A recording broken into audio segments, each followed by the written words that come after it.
Package she received from her daughter sat outside her door for several days. The neighbors knew something was wrong because it was unusual. She loved getting packages and would never leave one sitting for so long. They immediately contacted the apartment manager, and that is when they found her. My mom. She was gone. My mother was diagnosed with gestational diabetes, a form of prediabetes, during one of her pregnancies. Eventually, it turned into type 2 diabetes. Dr. Gauthier, her physician with Porter's, explained to her early on that a poor diet, lack of physical activity, and obesity contributed to the development of her type 2 diabetes. The last few years of my mother's life involved many surgeries, too many hospital stays, dialysis. Eventually, it was a slow death. Dr. Jim Duddle, a physician with Kaiser Permanente, explains in his article, Diabetes Are You at Risk, from July 2013, that physical activity and obesity play a key role in the development of prediabetes, which increases the risk of developing type 2 diabetes. Therefore, eating healthy, losing weight, getting regular physical activity prevents the onset of prediabetes, which significantly reduces the risk of type 2 diabetes.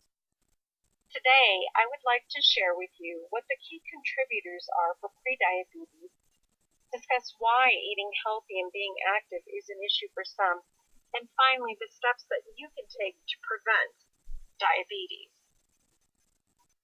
In an article by the Centers for Disease Control, dated September 2014, Overweight and Obesity, the lack of physical activity is the fourth leading risk factor for the global mortality rate. Based on the World Health Organization 2014 guidelines for physical activity, children ages 5 to 17 should be getting a minimum of 60 minutes of exercise per day, and adults 18 and over a minimum of 150 minutes per week. The Centers for Disease Control goes on to say that there are health effects associated with the lack of physical activity and obesity. They are as follows: prediabetes, type 2 diabetes, hypertension, and heart disease. In an article written by the American Heart Association, Physical Activity Improves Quality of Life, dated April 2014, getting regular exercise reduces weight and makes the heart stronger and pumps blood efficiently. Exercise helps lower your bad cholesterol and increase the good cholesterol, which also helps protect against heart disease. Heart disease is the leading risk factor for those individuals diagnosed with prediabetes and type 2 diabetes. So it is important that individuals who are diagnosed with either of those issues get that item looked at immediately, that being their heart. Being active and eating healthy is an issue for most, and there are many reasons why individuals do not do either. In an article dated August 2013 by Liv Strong, 10 Reasons People Don't Exercise, the top 2 reasons individuals do not exercise are no time and no energy. With work, school, homework, children, exercise can be difficult to fit in.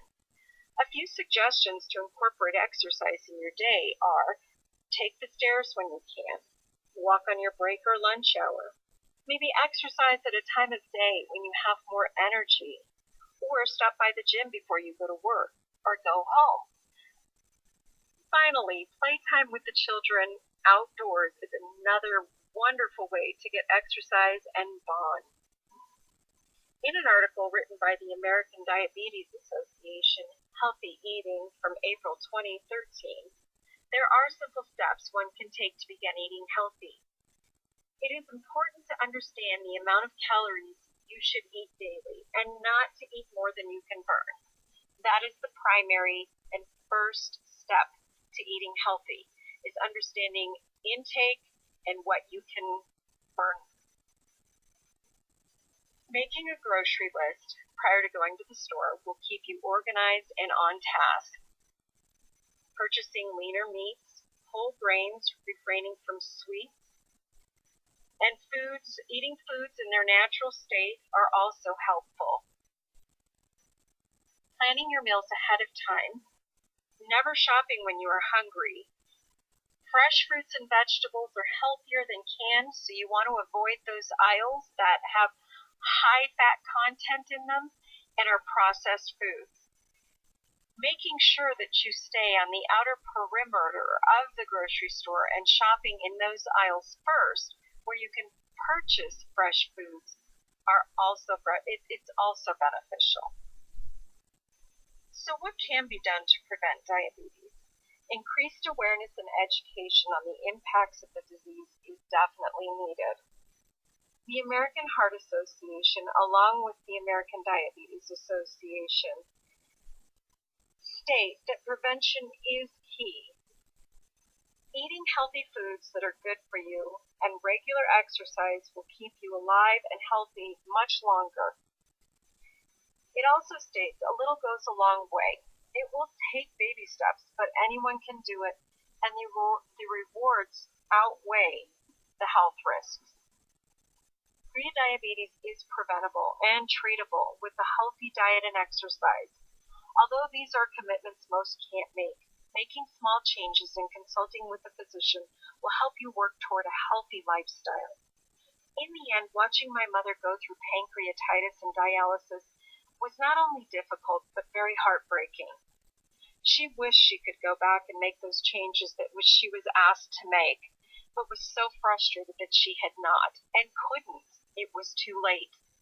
Needles became a regular part of her life, and her diet was severely limited due to the dialysis. She knew she had limited time. The last I heard from my mother was a voice message she left for me on Valentine's Day, and it went something like this. Carrie, it's your mother. I'm just calling to tell you Happy Valentine's Day, and I love you. Give me a call, okay? Bye. I tried calling my mother back that day, and I left a message. I wish I could have had another opportunity to speak with her, because I'm sure my message would have went very differently, other than just a simple, I love you. I think I would have wanted to tell her more.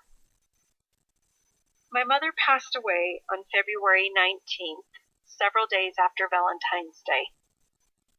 She succumbed to type 2 diabetes.